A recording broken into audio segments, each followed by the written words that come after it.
पत्रं यत्र विहायसि प्रभुपुले स्थातुं क्षणं नाक्षमं तत्रास्ते गुणरत्नग्रोहणगिरि यो देवदेवो महान्। चित्रं नात्र करोति कस्य मनसा द्रष्टा पुरे श्रीपुरे सश्री पार्श्वजिनेश्वरो विजयते दिग्भाषिषां शासनम। पत्र टिके ना जहाँ अधर में गुण रत्नों का गिरिवर हो, कितना विस्मय किसे नहीं हो जरा देख लो श्रीपुर को। देवों के भी देव पार्श्वजिन अंतरिक्ष में शांत रहे, युगों युगों तक दिगंबरों का जिन शासन जयवंत रहे, जिन शासन जयवंत रहे। प्रशांत कर्णम वपुर्विगत भूषणम चापिते।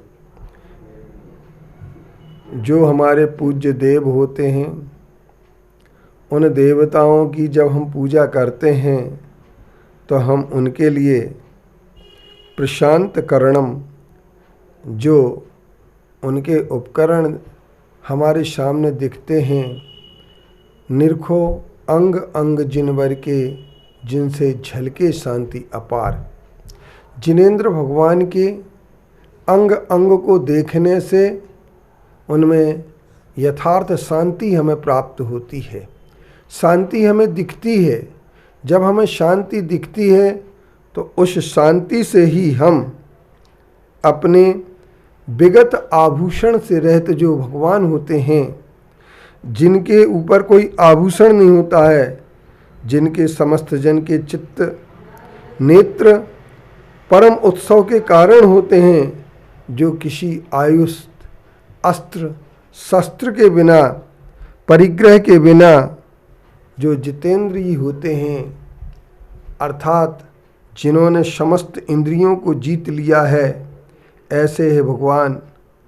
आप ही दुर्जय अर्थात समस्त विकारों को जीतने वाले होते हैं और कषाय रूपी से रिपु को जीत करके आपके लिए किसी प्रकार के जीतने के लिए, कषाय को जीतने के लिए शस्त्र की जरूरत नहीं पड़ी।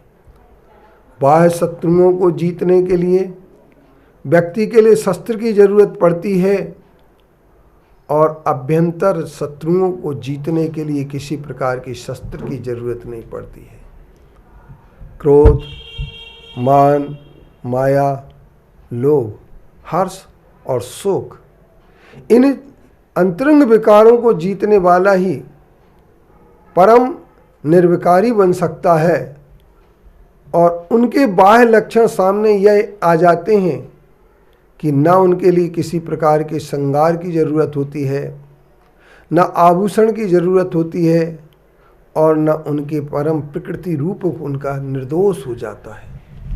जहाँ निर्दोष प्रकृति रूप जिनका भी हो जाता है, वे हमारे पूज्य भगवान बन जाते हैं और उनको देख करके हम प्रकृति रूप में ही चले जाते हैं। क्योंकि परिग्रह आवरणों को देख करके व्यक्ति परिग्रह की ओर बढ़ जाएगा और प्रकृति रूप को देख करके प्रकृति रूप में बढ़ जाएगा।